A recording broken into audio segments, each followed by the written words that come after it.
Gold stone धोबी वाला। सुखदेवपुरा नाम के गांव में बलदेव नाम का एक धोबी रहता था। वो हर रोज झील के पास जाकर कपड़े धोकर गांव में लाकर देता था।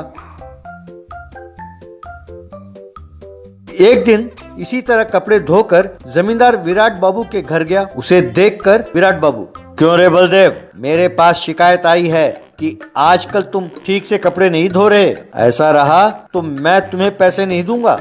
वैसे इतने छोटे काम के लिए इतना वक्त क्यों लगाते हो? सुना है कि ऊपर से तुम एक जोड़े का 1 रुपए बढ़ाना चाहते हो। ना पानी तुम्हारा ना झील तुम्हारी, फिर दाम क्यों बढ़ा रहे हो? चुपचाप काम करो, डिमांड किया तो जुबान काट दूंगा। अंदर जाओ, मालकिन से कपड़े ले जाओ और ध्यान से धोकर लाना। वैसे भी वो चमेली की तरह सफेद बड़े नाजुक कपड़े हैं, बड़े प्यार से धोना। अगर गड़बड़ किया तो मैं तुम्हें धो डालूंगा, कहकर डांटा।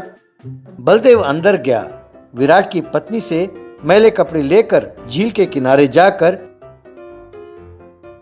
कपड़े धोने लगा। बलदेव अपने आप से, वैसे मैंने ऐसा क्या कह दिया कि विराट बाबू मुझ पर यूं गुस्सा हो रहे थे? मैंने कुछ गलत तो नहीं कहा था। बहुत दिनों बाद केवल 1 रुपए बढ़ाया था, इस पर इतना गुस्सा? जो भी मुंह में आया कह दिया। मेरी हिम्मत नहीं हुई, वरना उस विराट को तो मैं यूं धोबी पछाड़ मार कर गिरा देता। यूं जोर से कपड़े मारने लगा तो चमेली की तरह नाजुक सफेद कपड़े फट गए। बलदेव तब हड़बड़ाकर, बाप रे, ये क्या, ये ऐसे फट गए? अरे गुस्से में धोया तो ऐसे कीमती कपड़े खराब हो गए। अरे वो तो मेरी चमड़ी उधेड़ देगा, क्या करूं? यूं सोचकर बाकी कपड़े की गठरी बांधकर घर जाने लगा।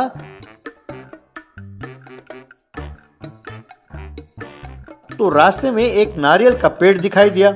बहुत प्यास लगी है, कहकर गठरी को नीचे रखकर पत्थर उठाकर पेड़ की ओर फेंकने ही वाला था कि पीछे से एक बंदर आया और गठरी को लेकर भाग गया। ये देखकर बलदेव उस बंदर का पीछा करने लगा।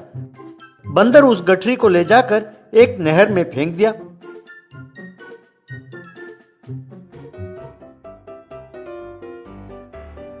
पानी के प्रवाह में वो गठरी बह गई। ये देखकर बलदेव, बस अब तो मेरा काम तमाम ही समझो। जमींदार के कपड़े तो बिल्कुल फट गए हैं, गांव वालों के कपड़े भी नहर में बह गए हैं। मैं यूं खाली हाथ गया तो मुझे मार डालेंगे, कहकर नहर में कूदने ही वाला था कि नहर की देवता प्रकट हुई। अरे मूर्ख, नहर में क्यों कूदना चाहते हो? क्या है तुम्हारी परेशानी? तब बलदेव ने सब कुछ बताया। बस इतनी सी बात के लिए तुम इंसान यूं परेशान क्यों हो जाते हो? ठीक है, मैं तुम्हें एक राज की बात बताती हूँ। तुम जिस पत्थर पर रोज कपड़े धोते हो वो कोई साधारण पत्थर नहीं है, वो एक सोने का पत्थर है। अब से जब भी तुम उस पत्थर पर कपड़ा धोगे तो हर मार पर सोने के सिक्के बरसेंगे। उन्हें जमा करो और बेचो, बस तुम गांव के जमींदार से भी धनवान हो जाओगे। ये सुनकर देवता को प्रणाम किया और उस पत्थर को घर ले जाकर उस पर कपड़े धोने लगा। उससे सचमुच सोने के सिक्के बरसने लगे। उसका एक ढेर बन गया। उसे देखकर बलदेव, वाह, अब मुझे किसी भी बात की चिंता नहीं है। इस सोने के सिक्के के ढेर से मेरी गरीबी दूर हो जाएगी। अब कोई परेशानी नहीं है, जमींदार की डांट भी नहीं सुनना पड़ेगा। यूं सोच रहा था कि कपड़े धुलकर नहीं लाने के कारण गुस्से में जमींदार विराट बलदेव के घर आया। क्यों रे, कपड़े अब तक क्यों नहीं लाए? मुझसे डर नहीं लगता? मार डालूंगा, खबरदार। तो घर के अंदर से सफेद कीमती कपड़े लाते हुए बलदेव, मालिक, कपड़े धो रहा था कि वो फट गए। ये उन कपड़ों से भी ज्यादा कीमती कपड़े हैं, ये लीजिए, कहकर दिया। उसे देखकर गुस्से में उठाकर फेंकते हुए विराट, चुपचाप मेरे कपड़े मुझे ला दो, नहीं तो तुम मेरा भयानक रूप देखोगे, कहकर डराया। तब बलदेव मन में, ये तो मेरे पीछे ही पड़ गया है, अब वो कपड़े मैं कहां से लाऊं विराट से? ये उन कपड़ों से भी ज्यादा कीमती है मालिक, अब के लिए इसे रख लें, नहीं तो उसकी कीमत बताइए, मैं हर्जाना भर दूंगा। यह सुनकर विराट गुस्से से लाल पीला होने लगा। बलदेव से, तो तू अब मुझे पैसे देगा? तेरी ये हिम्मत, तेरी औकात क्या है? वैसे मेरे कपड़े 10,000 रुपए के हैं, क्या तुम इतने पैसे मुझे दे सकोगे? यहाँ खाने के लाले पड़े हुए हैं और पैसे भरने की बात करता है। यूं कह रहा था कि बलदेव अंदर जाकर 10,000 रुपए के नोट लाकर विराट को देते हुए, मालिक, ये लीजिए, ज्यादा बोलने की जरूरत नहीं है। अगर मेरा दिमाग फिर गया तो मैं आपकी हवेली खरीद लूंगा, खबरदार। ये बात सुनकर विराट की बोलती बंद हो गई। विराट अपने मन में, इसकी हिम्मत आई कहां से? इसने अब गुस्से में बोला था या पागलपन में? कहता है कि मेरी हवेली खरीद लेगा। इसके पास इतने पैसे आए कहां से? क्या इसके पास इतने पैसे हैं? कहीं इसे कोई खजाना तो नहीं हाथ लगा? पता लगाना होगा, कहकर जाने का नाटक करते हुए बलदेव के घर के खिड़की से अंदर झांकने लगा। बलदेव अंदर जाकर, ये जमींदार ज्यादा बकवास करता है। मैं अब पत्थर पर कपड़े धो धो कर खूब सोने के सिक्के जमा करके उसकी हवेली खरीद लूंगा, कहते हुए उस पत्थर पर कपड़े मारने लगा तो सोने के सिक्के बरसने लगे। ये सब देखकर विराट बाबू, अरे ये क्या? ये तो गोल्ड स्टोन है, इससे कपड़े मारते ही सोने के सिक्के बरस रहे हैं, तो इसीलिए यूं पूंछ हिला रहा है ये, इसीलिए कहता है कि मेरी हवेली खरीद लेगा। इसका वो पत्थर गायब करता हूँ, कहकर रातों रात उस पत्थर को चुरा कर हवेली के अंदर ले गया। उस पर कपड़े धोने की कोशिश करने लगा। अब सोने के सिक्के बरसेंगे, खूब सिक्के जमा करके इस हवेली का सबसे धनवान बन जाऊंगा। तो बलदेव पत्थर के गायब होने पर सिर पीटता हुआ रोने लगेगा। यूं सोचते हुए कपड़े को पत्थर पर पीटने लगा तो विराट के पीठ पर दबादब मार पड़ने लगी। हाय रे, बाप रे, कहते हुए और जोर से मारने लगा। वो जितना जोर से पत्थर को पीटता था उतनी ही जोर से उसके पीठ पर मार पड़। हाय रे, ये क्या? बलदेव पीटता है तो सोने के सिक्के बरसते हैं और मैं पीटता हूँ तो मेरे पीठ पर मार बरसता है। मुझे नहीं चाहिए ये पत्थर, कहते हुए बलदेव के घर के बाहर उसे फेंक कर, भाई बलदेव, ये कोई जादुई पत्थर है, लगता है इसे धोने के लिए सिर्फ तुम ही लायक हो, मुझे माफ करो, इसे अपने पास ही रखो। इस तरह बलदेव उस पत्थर से मिले संपत्ति से गांव का भला करते हुए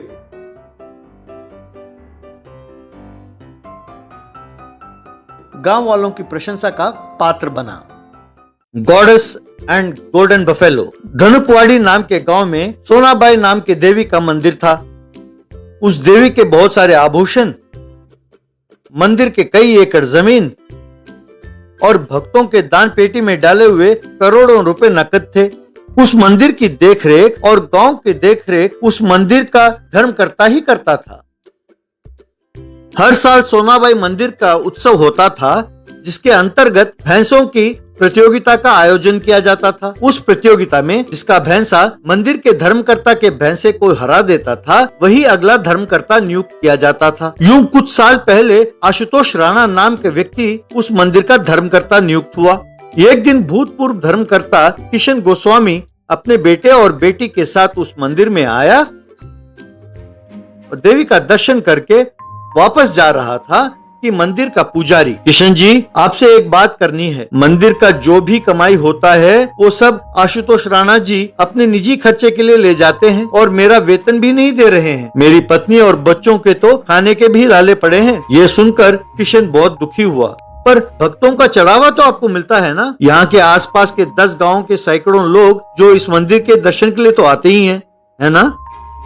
कहाँ किशन जी, अब जो ये महामारी फैली हुई है, इसके कारण एक गांव के लोग दूसरे गांव नहीं जा रहे हैं, इसीलिए दूसरे गांव के लोग यहाँ आ नहीं रहे हैं। कहकर कुछ और बताने वाला था कि एक आदमी, जी हाँ किशन जी, पुजारी जी सच कह रहे हैं, मेरा नाम चेतन है। मैं और मेरे साथ 50 परिवार वाले मंदिर के बाहर फल, फूल और नारियल बेचा करते हैं और गुजारा करते हैं। इस महामारी की वजह से बिना आमदनी के बहुत परेशानी हो रही है। हम ही नहीं, गांव में बहुत सारे लोग हैं जो बिना आमदनी के बहुत तकलीफ उठा रहे हैं। सब एक वक्त खाते हैं और एक वक्त भूखे ही सो जाते हैं। तब किशन गोस्वामी बहुत दुखी हुआ और आप लोग चिंता ना करो, ये देवी जी ही हमें मार्ग दिखाएंगी। यूं उन्हें आश्वासन देकर वहाँ से अपने बच्चों के साथ चला गया।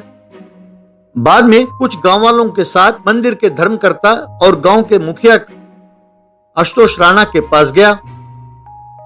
आशुतोष जी, इस महामारी के कारण कुछ महीनों से बिना कोई आमदनी के अपने मंदिर के पुजारी और कई गांव वाले बहुत मुसीबत झेल रहे हैं। अपने मंदिर के करोड़ों रुपए गांव वालों को बांटिए और उनकी आर्थिक सहायता कीजिए। देखिए भूतपूर्व धर्मकर्ता महोदय, मंदिर के धर्मकर्ता और गांव का मुखिया होने के नाते मुझे क्या करना है मैं जानता हूँ। आपकी राय की जरूरत नहीं है, यहाँ से अब आप जा सकते हैं, ऐसा कहा नाराज होकर। ऐसे ना कहें, लोग तकलीफ में हैं। मंदिर के पैसे गांव वालों के काम आए तो देवी प्रसन्न होंगी, कृपा करके मेरी बात मानिए, यूं उसने विनती की। मंदिर के पैसों को कहाँ उपयोग करना है, धर्मकर्ता होने के नाते मेरी मर्जी है, आप यहाँ से जा सकते हैं। यूं ढीठ बनकर बात करेंगे तो हम नहीं मानेंगे, ऐसा जवाब दिया। तब धर्मकर्ता सोच में पड़ गया और अपने आप से, इस बात को अगर आगे नहीं बढ़ाना हो तो किशन जी के लिए एक चुनौती देनी होगी जो वो नहीं कर सकता। यूं मन में सोचकर, देखिए किशन जी, यहाँ बेवजह तमाशा ना करें, इस समस्या का मेरे पास एक समाधान है। एक हफ्ते में सोनाबाई देवी मंदिर की वार्षिक समारोह है ना, उसके अंतर्गत होने वाले भैंसे की प्रतियोगिता में यदि आपका भैंसा मेरे भैंसे से जीत जाए तो आप ही धर्मकर्ता होंगे और तब आप गांव के मुखिया बनेंगे। तब आप मंदिर के पैसे गांव वालों में बांट दीजिए। ये तो अन्याय है, आपका भैंसा मेरे भैंसे से ताकतवर है। मेरा भैंसा अच्छा पौष्टिक आहार देकर तैयार करने के लिए मेरे पास पर्याप्त धन नहीं है। मैं इस चुनौती को स्वीकार नहीं कर सकता। आशुतोष अपने मन में, तुम स्वीकार नहीं करोगे ये जानकर ही तो मैंने ये चुनौती दी है। किशन जी, मुझे धर्मकर्ता के अहोदे से कोई नहीं निकाल सकता। इस गांव का धर्मकर्ता और मुखिया मैं ही रहूंगा। इतने में एक गांव वाला किशन जी के पास आया। उन्हें अलग ले जाकर, किशन जी, देवी माँ की कृपा से आशुतोष को मुखिया के पद से हटाने का यही सुनहरा अवसर है। आप चुनौती स्वीकार करें, गाँव वाले आपका समर्थन करेंगे। ठीक है मुखिया जी, मुझे चुनौती स्वीकार है। देखता हूँ कि एक हफ्ते में अपने दुबले पतले भैंसे को तुम तगड़ा भैंसा कैसे बनाते हो। ठीक है, अब आप जा सकते हैं। अगले दिन किशन अपने हिस्से का भी खाना अपने भैंसे को दिया और इन 4 रोटियों और थोड़े से घास से मेरा भैंसा एक हफ्ते में ताकतवर कैसे बनेगा, यूं चिंता कर रहा था कि तभी गांव वाले अपने अपने हिस्से के भोजन लेकर किशन जी के पास आए। किशन जी, आपके भैंसे को ताकतवर बनाने के लिए हम भी आहार लेकर आए हैं, आप चिंता ना करें। यूं हर एक आदमी हफ्ते भर में भैंसे को रोटी, चावल, सब्जी, फल वगैरह खिलाते रहे। दुबला पतला भैंसा ताकतवर बन गया।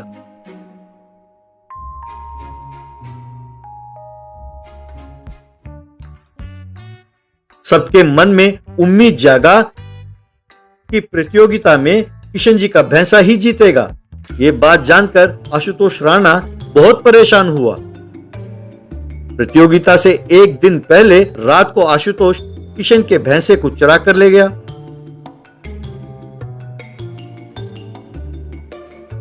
अगले दिन सवेरे भैंसे को गायब देखकर, आए राम, ये क्या, सब गांव वालों ने अपना भोजन त्याग करके इस भैंसे को प्रतियोगिता के लिए तैयार किया था। अब भैंसा गायब है तो मैं गांव वालों को क्या जवाब दूंगा, कहकर सिर पकड़कर बैठ गया। तभी गांव की देवी उसके सामने प्रकट हुई और, किशन बेटा, तुम चिंता ना करो, तुम्हारे भैंस के बदले में मैं एक सुनहरा भैंसा दे रही हूँ। वो बहुत ताकतवर है, वो प्रतियोगिता बहुत सफलता से जीत जाएगा, तुम्हारा कल्याण हो। कहकर एक सुनहरा भैंसा उसे देकर देवी अदृश्य हो गई। सोनाबाई मंदिर के सामने आशुतोष राणा के भैंसा और किशन जी के भैंसे के गले में एक एक बड़ा पत्थर बांधा।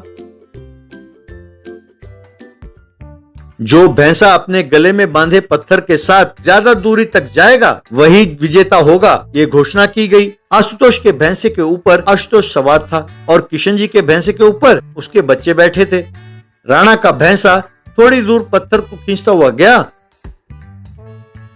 और फिर थक गया।